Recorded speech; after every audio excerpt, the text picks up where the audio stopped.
The Formula One world is brimming with speculation and concern after the FIA made a quiet but crucial change to its technical regulations during the summer break. We're of course talking about the new asymmetrical braking regulations. While it might seem like a minor adjustment, this new rule could have a big impact, particularly for teams fighting for the top step as they gear up for the Dutch Grand Prix. With the new regulations coming into play at Zandvoort, teams could face significant shifts in their strategies and car performance. This change is about a single new sentence added to Article 11.1.2 of the technical regulations. Originally, the ruling stated that the brake system must be designed so that within each circuit, the forces applied to the brake pads are the same magnitude and act as opposing pairs on a given brake disc.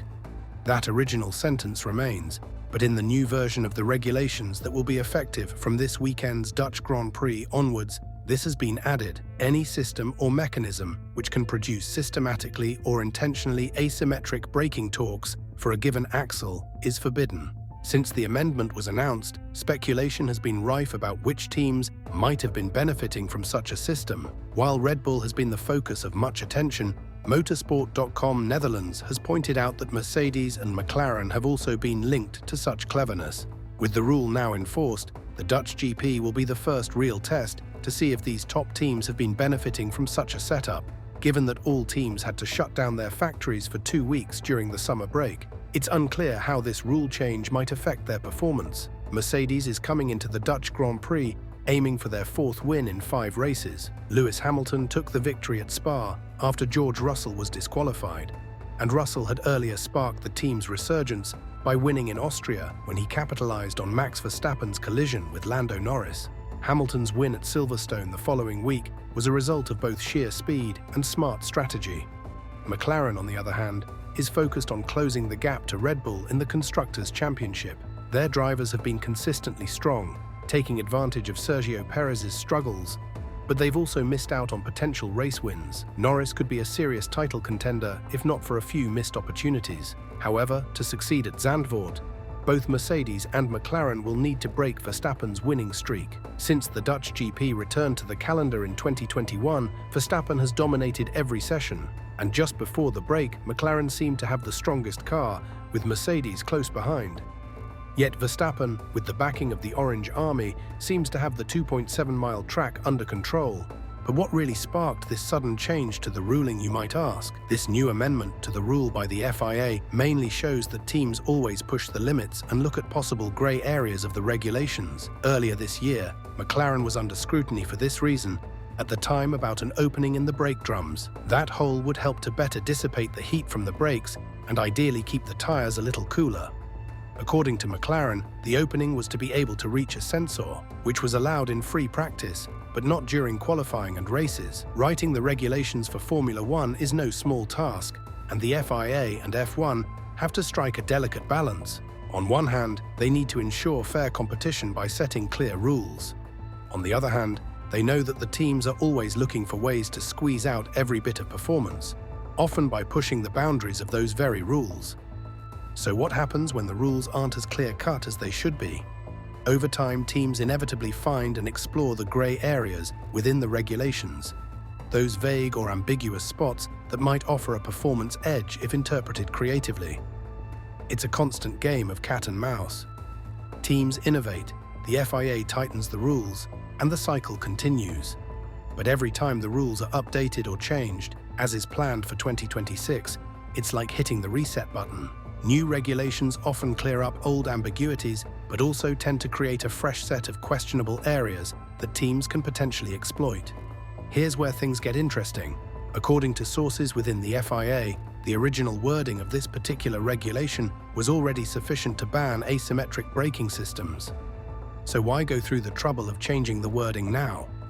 The real motivation behind this tweak wasn't just about shutting down a potential loophole. It was more about preparing for the future. The FIA wanted to ensure that when the 2026 regulations rolled around, everyone was on the same page about what's allowed and what isn't. By clarifying the rules now, they aim to prevent any confusion or disputes when the new era of F1 begins. During discussions with the teams, it became clear that there was a shared desire to nip any potential issues in the bud. So the new clause was also added to the 2024 and 2025 regulations.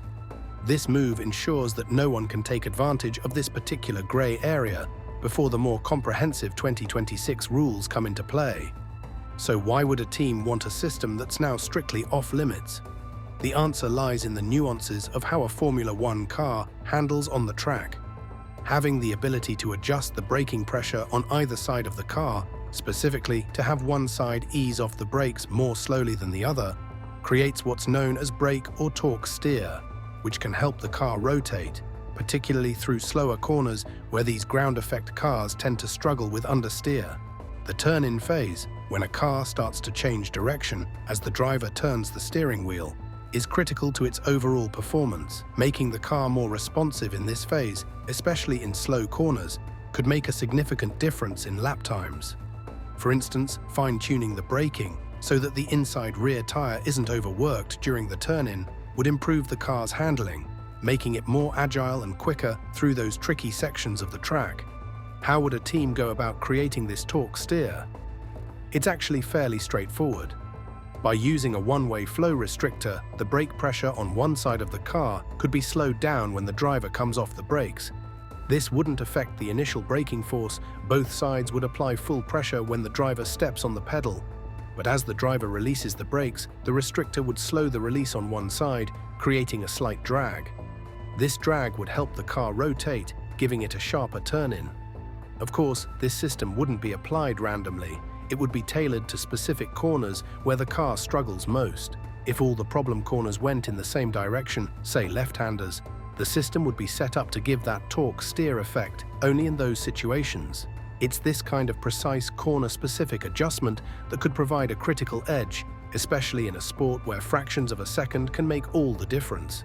But with the FIA's new regulations, this tactic is now off the table. Teams will have to find other ways to gain an advantage, and the ban on asymmetric braking systems just closed off one more avenue for innovation in the never-ending quest for speed. Back in the late 90s, McLaren experimented with a system like this called the fiddle brake. This system included an additional brake pedal in the cockpit, allowing the driver to apply braking force to just one side of the car. While it was innovative, it was also against the rules, even at that time, and it's now explicitly covered under Article 11.1.3 of the regulations. Today's regulations are just as strict, if not more.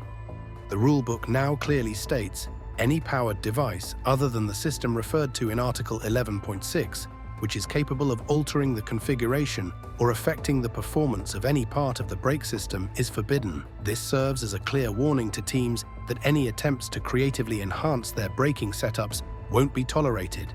The FIA is drawing a firm line to ensure that everyone competes on a level playing field. As we approach the Dutch Grand Prix at Zandvoort, asymmetrical braking is set to be a major topic of discussion, both in technical briefings and in the media. The FIA has already taken steps to regulate this area, but the true test will come on race day when we see if any team's performances are noticeably affected by the rule change. Will Mercedes and McLaren be forced to adapt, or were the rumours just that, rumours? The Dutch Grand Prix will likely offer the first clues as to how this latest regulatory tweak will impact the championship battle. So what are your thoughts on this new change to the regulations? Could we be in for a potential shake-up in the standings? Let us know your thoughts in the comments down below. If you enjoyed the video, leave a like and subscribe to the channel to stay up to date with the latest F1 news.